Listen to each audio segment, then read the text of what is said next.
বিকালবেলায় সবাই মিলে ঘুরতে বের হলাম। আজ অনেকটা ঘোরাঘুরি করব, সাথে তো জমজমাট খাওয়া দাওয়া আছেই। এই সেই ফুচকা অর্ডার দিয়ে দিচ্ছি, ফুচকা খেতে বসে গেছি আমি। ফুচকা আমার খুবই পছন্দ, বাহিরে বের হলে ফুচকা আমার লাগবে, অন্য কিছু খাই আর না খাই। হ্যালো এভরিওয়ান, আসসালামু আলাইকুম। রেডি হয়ে ঝটপট করে বাসা থেকে বের হলাম রিক্সায় করার। রোজার বাবা, রোজা আর আমি তিনজন মিলে একটা রিক্সায় উঠছি, আর অন্য রিক্সায় ভাইয়া আর ভাবি। বাসার পাশেই একটা জায়গা আছে কোর্টমাঠ, সেখানেই যাব, বেশি দূর নয়। এইবার ঈদে কোথাও ঘুরতে যাইনি, কারণ অসুস্থ ছিলাম। আমার ভীষণ জ্বর হয়েছিল আর ঠান্ডাও লাগছিল সঙ্গে, যার কারণে আমি এবার বাসা থেকে বেরই হতে পারিনি বললে চলে। জাস্ট একবার বাড়িতে গেছিলাম, তাই ভাবলাম এখন যেহেতু সুস্থ হয়ে গেছি আলহামদুলিল্লাহ, তাহলে একটু ঘোরাঘুরি করাই যায়।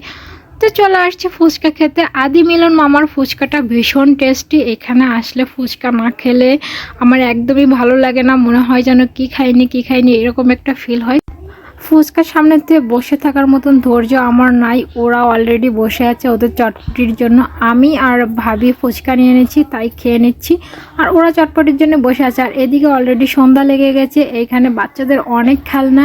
তো রোজার বাবা রোজাকে একটা লাইটিং বল কিনে দিল, যেটা রশি ধরে টানলে আলো জ্বলে। আর ভাবলাম এখানে ঝালমুড়িটাও ভীষণ টেস্টি যেহেতু, তো এই চাচার কাছ থেকে ঝালমুড়িটাও নিয়ে নিলাম। তারপর ভাইয়া আর ভাবি বাসায় চলে গেলো। আমরা পাশে একটা সুবর্ণ সরোবর পার্ক আছে, ওইখানে চলে আসলাম খোলা আকাশের নিচে। আর এইরকম সুন্দর একটা পার্কে চারপাশে লাইটিং, এত ভালো লাগছিল কি আর বলবো। আপনারা না আসলে আসলে এই ফিলটা নিতে পারবেন না ভালো লাগার, আমি বলে বোঝাতে পারবো না, এতটাই ভালো লাগছিল। আমার তো মনে হচ্ছিল পুরো রাতটা আমি এখানে কাটিয়ে দিব। যদি সম্ভব হতো হয়তো আমি সেটাই করতাম, সারা রাত এখানেই থেকে যেতাম। তবে ভাইয়া আর ভাবিকে ভীষণ মিস করছি, কারণ ওরা আসলে হয়তো আর একটু বেশি আনন্দ হতো, কিন্তু ওরা আসেনি। ভাইয়ার শরীরটা যেহেতু ভালো না তাই চলে গেছে। রোজার বাবা রোজাকে নিয়ে দাঁড়িয়ে আছে, কারণ রোজা খুব ছোটাছুটি করছিল। ওখানে অনেকগুলো বাচ্চা দেখছে, তাদের ভিতর যে ছোটাছুটি করছে, তাই বললাম ও দুষ্টু করছে যেহেতু ওকে কোলে নিয়ে থাকো, তারপর ছেড়ে দিও। কিছুতেই মেয়েকে কোলে রাখতে পারছিল না, নামার জন্য অনেক চেষ্টা করছিল।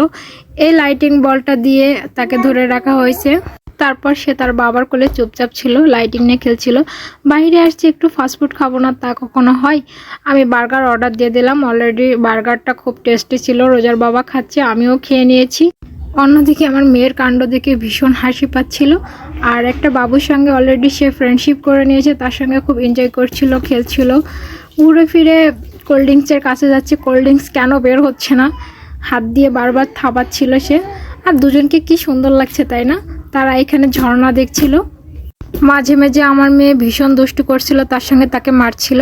তবে সত্যি বাবুটা খুব মিষ্টি ছিল। আর সবশেষে আইসক্রিম নিয়ে এখন বাসায় চলে যাব।